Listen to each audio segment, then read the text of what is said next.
Hello. അപ്പം ഞാനാണെങ്കിൽ ഇന്ന് പള്ളിയിലൊക്കെ പോയിട്ട് തിരിച്ചു വരുന്ന വഴിയാണ് കേട്ടോ. തിരിച്ചു പോകുന്ന വഴിക്ക് ഞാൻ തന്നെ ഉണ്ടായിരുന്നുള്ളൂ ഓട്ടോയിൽ. അപ്പോൾ ഞാൻ ഓർത്ത് വന്നാൽ ഒരു വീഡിയോ ഒക്കെ എടുത്തേക്കാന്ന്. ഞാൻ വെറുതെ എടുത്താണ് കേട്ടോ. നമ്മുടെ നാട്ടിലൊക്കെ നല്ല മഴയല്ലേ. ഇവിടെ ഒന്ന് രണ്ട് മഴയൊക്കെ കിട്ടി, അതിൻ്റെയാണ് കേട്ടോ ഈ സൈഡിൽ കൂടെ വെള്ളമൊക്കെ കാണുന്നത്. പിന്നെ എന്നെ കൊണ്ട് എല്ലാവർക്കും വിശേഷം. ഞാനാണെങ്കിൽ പള്ളിയിൽ പോയതായിരുന്നു. അപ്പോൾ ഞാൻ താമസിക്കുന്നത് ഉത്തർപ്രദേശ് മധുര എന്ന് പറയുന്ന സ്ഥലത്താണ് കേട്ടോ. അപ്പോൾ ഞാൻ താമസിക്കുന്ന സ്ഥലത്തേക്ക് പോകുന്ന വഴിയാണ്. അപ്പം നമ്മുടെ നാട്ടിലൊക്കെ കൂടുതലും ബസ്സിലൊക്കെ അല്ലേ നമ്മൾ പോകുന്നത്, പക്ഷേ ഇവിടെ കൂടുതലും ഓട്ടോയാണ് നമ്മൾ സാധാരണക്കാർ ആശ്രയിക്കുന്നത്. അപ്പം ഓട്ടോയിൽ ഒത്തിരി ആൾക്കാരൊക്കെ കാണും. പക്ഷേ ഇന്ന് ഞാനിപ്പോൾ തിരിച്ചു വരുന്ന വഴിക്ക് ആരും ഉണ്ടായിരുന്നില്ല. ഒന്ന് രണ്ട് ചേച്ചിമാരുണ്ടായിരുന്നു, അവിടെ ഇടയ്ക്കൊക്കെ ഇറങ്ങി കേട്ടോ. ഇവിടെ ഇങ്ങനെയാണ്, മഴ പെയ്ത് കഴിഞ്ഞിട്ടുണ്ടെങ്കിൽ ഇങ്ങനെ ചെളി പിടിച്ച് ഇങ്ങനെ കിടക്കും. കാരണം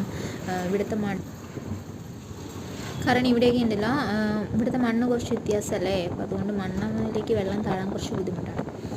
അപ്പോൾ ഇതാണ് കേട്ടോ ഞാൻ പോകുന്ന സ്ഥലം. ഇവിടെ നമുക്ക് കാണുമ്പം ഇവിടെ കുറച്ച് അത്ഭുതമായിട്ട് തോന്നും, പക്ഷേ എനിക്കിപ്പോൾ ഞാനിവിടെ താമസിച്ച് എനിക്ക് വലിയ അത്ഭുതമൊന്നുമില്ല. എനിക്കിഷ്ടപ്പെട്ട സ്ഥലം തന്നെയാണ് കേട്ടോ ഇത്. പക്ഷേ ഇവിടെ കുറച്ച് പൊടി കൂടുതലാണ്. കാരണം ഇവിടെ ഇപ്പോൾ റോഡ് പണിയൊക്കെ നടക്കുന്ന സമയമായതുകൊണ്ട് കുറച്ച് പൊടിയൊക്കെ കൂടുതലായിരുന്നു. അല്ലാതെ വേറെ ഇപ്പോൾ മഴയൊക്കെ പെയ്ത് കഴിഞ്ഞപ്പോൾ ഒന്ന് ചെറുതായിട്ട് ഒതുങ്ങി. പിന്നെ എന്താണെന്ന് വെച്ചിട്ടുണ്ടെങ്കിൽ എനിക്കിവിടെ താമസിക്കാൻ ഇഷ്ടമാണ് കേട്ടോ.